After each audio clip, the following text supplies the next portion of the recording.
বিসমিল্লাহির রহমানির রহিম। আজকের আলোচ্য বিষয়সমূহ 5টি প্রশ্ন রয়েছে। একটু আগেই বলি, 5 নম্বর যে প্রশ্নটি রয়েছে খুবই গুরুত্বপূর্ণ। আপনারা মনোযোগ সহকারে দেখবেন এবং বোঝার চেষ্টা করবেন। তাহলে চলুন। 1 নম্বর প্রশ্ন রয়েছে, কোষ কি? 2 নম্বর প্রশ্ন রয়েছে, টিস্যু কাকে বলে? 3 নম্বর প্রশ্ন রয়েছে, কোষ কত প্রকার কি কি? 4 নম্বর প্রশ্ন রয়েছে, আদি কোষ কি? সর্বশেষ যে প্রশ্নটির কথা আমি বলেছিলাম, প্রশ্নটি হলো, প্রকৃত কোষ বলতে কি বোঝায়? গুরুত্বপূর্ণ, সেজন্য আমি ব্র্যাকেট বন্ধনী দিয়ে গুরুত্বপূর্ণ লিখে রাখলাম। তাহলে চলুন প্রশ্নগুলোর উত্তর সমূহ এক নজরে। কোষ, 1 নম্বর, কোষ জীবদেহের গঠন ও কার্যকরী এককে কোষ বলে। আমরা জানি জীবদেহ হাজার হাজার অসংখ্য কোষ নিয়ে গঠিত এবং বিভিন্ন ধরনের জৈবিক কার্য সম্পন্ন করে। তাই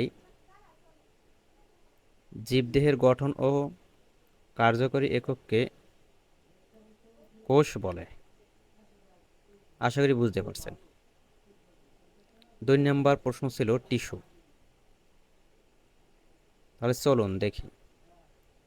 একই বা বিভিন্ন প্রকারের একগুচ্ছ কোষ একত্রিত হয় যদি একই কাজ করে এবং তাদের উৎপত্তিও যদি অভিন্ন হয়, তখন তাদেরকে টিস্যু বা কলা বলে। চলুন একটু ব্যাখ্যা করে দেখি। একগুচ্ছ অর্থাৎ অনেকগুলো কোষ কোষ অনেকগুলো কোষ একত্রিত হয়ে একটি গুচ্ছ আকৃতি তৈরি করবে। আর এই গুচ্ছ আকৃতি তৈরি করাকেই আমরা টিস্যু বা কলা বলে। আমরা জানছি যে জীবদেহে অসংখ্য হাজার হাজার কোটি কোটি কোষ রয়েছে এবং তাদের উৎপত্তি থেকে কতগুলো কোষ যদি একত্রিত হয়ে একটি গুচ্ছ আকৃতি ধারণ করে, তখন তাদেরকে টিস্যু বা কলা বলে।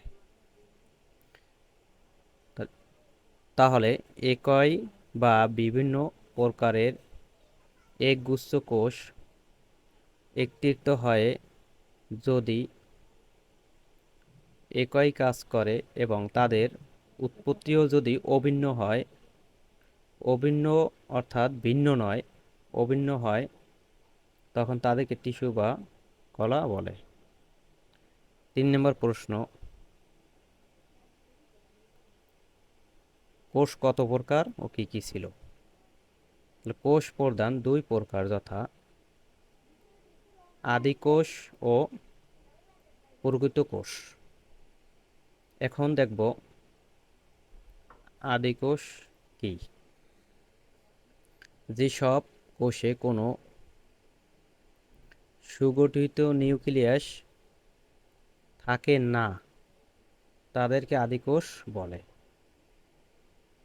সুগঠিত নিউক্লিয়াস বলতে যে কোষে কেন্দ্রে কোনো নিউক্লিয়াস নেই, তাদেরকে আমরা আদি কোষ বলি।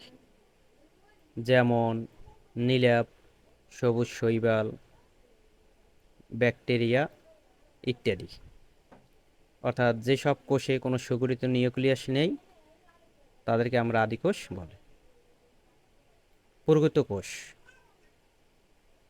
যেসব কোষে সুগঠিত নিউক্লিয়াস বিদ্যমান, তাদেরকে প্রকৃত কোষ বলে।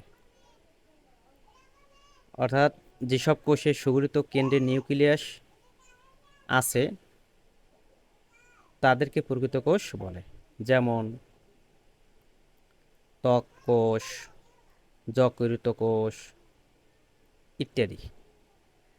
তাহলে আমরা বুঝলাম আদি কোষ, যেসব কোষে কোনো সুগঠিত নিউক্লিয়াস থাকে না তাদেরকে আদি কোষ বলে। যেমন নীলাপ, সবুজ শৈবাল, ব্যাকটেরিয়া ইত্যাদি। প্রকৃত কোষ, যেসব কোষে সুগঠিত নিউক্লিয়াস বিদ্যমান তাদেরকে প্রকৃত কোষ বলে। যেমন ত্বক কোষ, যকৃত কোষ ইত্যাদি। আশা করি বুঝতে পারছেন। কোষ ও টিস্যুর কাজ পরবর্তী ভিডিওতে আপলোড করা হয়েছে, অবশ্যই আপনারা ভিডিওটি দেখে নেবেন। এতক্ষণ পাশে থাকার জন্য সবাইকে আন্তরিকভাবে শুভেচ্ছা ও অভিনন্দন। আর আমার ফেসবুক পেজ HM স্টাডি পিটিকে, এখানে নিয়মিতভাবে ভিডিও আপলোড করা হয়, অবশ্যই আপনারা দেখে নেবেন। সবাইকে অসংখ্য ধন্যবাদ। আসসালামু আলাইকুম ওয়া রাহমাতুল্লাহি ওয়া বারাকাতুহু।